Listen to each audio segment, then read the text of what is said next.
Before we get to this moment, we have to go back in time. Back to 1993, when Power Rangers seemed like an unstoppable juggernaut in kids' entertainment. Power Ranger. Power Ranger. The Power Ranger. The hottest TV show with kids. Power Rangers. Back in the day, Power Rangers was a huge hit and had almost every kind of merch you could think about. And of course, one of those things was VHS tapes, because if you missed your favorite episode back in the day, that was it, unless you happened to record it when it was airing on that day. So, Saban and Fox Kids Home Videos started to release VHS tapes. These VHS tapes would have one episode per tape, which is crazy to learn about, because in Australia, our VHS tapes had 1 or 2 episodes, or even 3 if we were lucky. So, early season MMPR episodes that got VHS releases were Day of the Dumpster, High Five, Food Fight, Happy Birthday Zach, and No Clowning Around, along with every episode of the Green with Evil saga getting their own separate tapes. Much like Season 1, Season 2 of Mighty Morphin Power Rangers would get VHS releases as well, but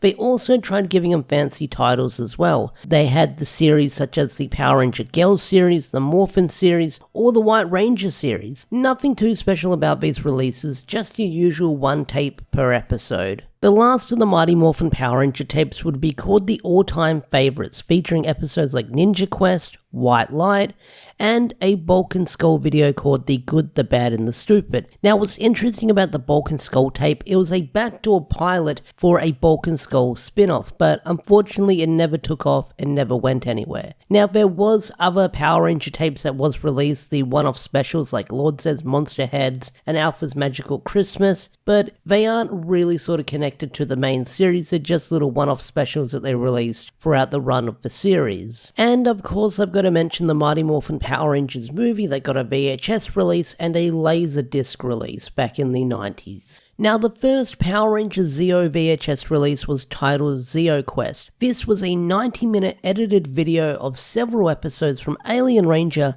and the first 2 episodes of Power Rangers Zeo, sort of leading into that MMPR to Zeo transition that the series had. Power Rangers Zeo also got another single VHS episode release called It Came From Angel Grove, where it was that Halloween episode from Power Rangers Zeo. Now, Turbo didn't get any episodes released on VHS. What they did get was the movie and a behind-the-scenes video, so that's all they got, unfortunately. Now, Power Rangers in Space will get a VHS tape called Power Rangers in Space, and this tape contained the Psycho Ranger story arc, compiled into a 90-minute film. Well, most of the Psycho Rangers story arc. They didn't include Carlos on call for some reason, but there is another Power Rangers in Space videotape that got released that I think not a lot of people know about, because I think it was exclusive to some parts of the world, and that is Power Rangers in Space Mission to the Secret City. And I think this tape got a limited PAL release, or was only released in PAL regions, because I don't see a lot of American sites sort of cataloging this on their website when it comes to the history of Power Rangers VHS releases, but this tape had Andros and the Stowaway, Ghost in the Machine, and of course Mission to the Secret City. Some pretty good episodes on there. But I do wonder why this tape never saw a more of a worldwide release and was only released in PAL regions. Lost Galaxy would get 2 VHS releases, one being called The Power of Teamwork and the other one being a tape based around the Magnet Offender. The Power of Teamwork contained the first 3 episodes, and the Magnet Offender tape contained the episodes focusing around the Magnet Offender during that story arc. Now, Lightspeed Rescue, Time Force, and Wild Force received several VHS releases with all kinds of different episodes on there. Lightspeed Rescue even having an exclusive McDonald's release back in the day.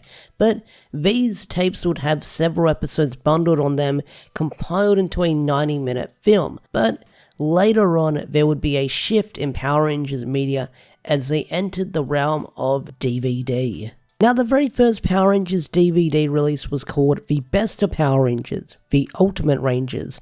This contained a DVD that celebrated 10 years of Power Rangers, where the viewers got to decide on their favourite episodes.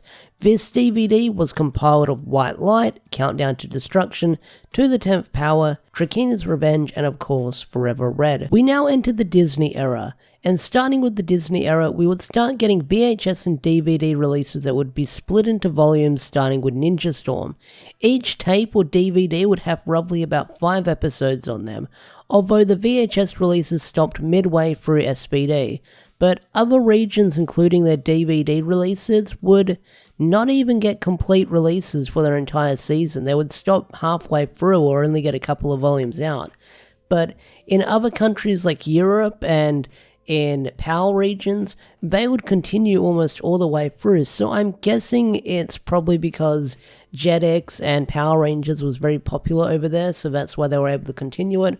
While probably over in the US market, they probably saw the dwindling sales of Power Rangers here, so they didn't want to continue releasing something that would just sit on shelves and eventually get discount binned. We now enter the Neo Saban era, where the volume releases continued, but now the licensing for these newer seasons had switched over to Lionsgate. Now with these Samurai releases, there were roughly about 4 episodes per DVD, but the holiday specials were given their own separate releases and had some MMPR or Zeo episodes thrown on there that had to do with the holiday occasion. These volume releases would continue up to Dino Charge / Dino Supercharge, as the following seasons after that, like Ninja Steel and Super Ninja Steel, would get complete set releases. During this time, Netflix and Saban had formed a deal to stream Power Rangers on their platform, having every season ever made on Netflix. This was kind of a big deal because Power Rangers was hard to watch online, and you could find clips on YouTube, but they weren't always in the best quality, so this was the best thing that fans could get. And especially for me, where Power Rangers had fallen off in Australia and was really hard to find, so when Netflix came to Australia in 2015, I had a lot of catching up to do. While this was going on, in 2012, Shout Factory announced they had partnered with Saban to release their properties like Power Rangers and other shows they owned on DVD. Shout Factory released some pretty cool box sets back in the day. The first one contained Mighty Morphin to Alien Rangers, the second one had Zeo to Lost Galaxy, the third one had Lightspeed the Dino Thunder, and the final one had SPD to RPM. These box sets were amazing and had artwork from Henshin Vault on them. They later released something called the Legacy set during Power Rangers 20th anniversary that had 20 seasons of Power Rangers on there from MMPR to Megaforce, and later throughout the year they did release single sets for these seasons. Now you're probably wondering, what about the more recent seasons like Beast Morphers or even Dino Fury? Well, unfortunately, it's been nothing but silence for the future of home releases ever since Hasbro and E1 took over. The Shout Factory box sets that I mentioned earlier, well, they've gone out of print and the aftermarket price for them has skyrocketed, costing you an arm and a leg for one of those box sets. You can find the single sets online, but it's only a matter of time before they go out of print. And in 2021, it was soon discovered that several Power Rangers seasons would be leaving Netflix. The ones that are remaining on the platform would be Mighty Morphin Season 1, Ninja Steel, Super Ninja Steel, and Beast Morphers. This was mostly due to the 10-year contract that Saban signed had been coming to a close, and Hasbro chose not to renew it. Probably because they didn't want to pay for those seasons on the platform. This was kind of devastating to the fans because several of their fan favorite seasons would be leaving the platform. And then out of nowhere during that same year, Hasbro started releasing episodes of Power Rangers on their YouTube channel, the official Power Rangers YouTube channel, starting with Mighty Morphin Power Rangers Season 1 and Dino Charge. And throughout the years, they've added almost every episode of Power Rangers to that channel. So, what does this mean for the future of home releases when it comes to Power Rangers? Well, to be honest, I honestly don't know. Ever since Hasbro took over, there's been this ongoing debate in the fandom whether things have gotten worse or better for the franchise, and that depends on who you ask. In my opinion, it's been very up and down. Hasbro doesn't seem like they want to release DVD or Blu-ray sets for Power Rangers, and my prediction is they're probably going to wait for the Shout Factory license to dry out, and then they'll pass it off to another person. And more recently, while scripting this video, Hasbro has sold the rights of E1 to Lionsgate for $500 million. So I have no idea what that's going to do for the future of home releases, so it's hard to say. But my guess is it's probably going to put another screeching hold on DVD releases if something does happen.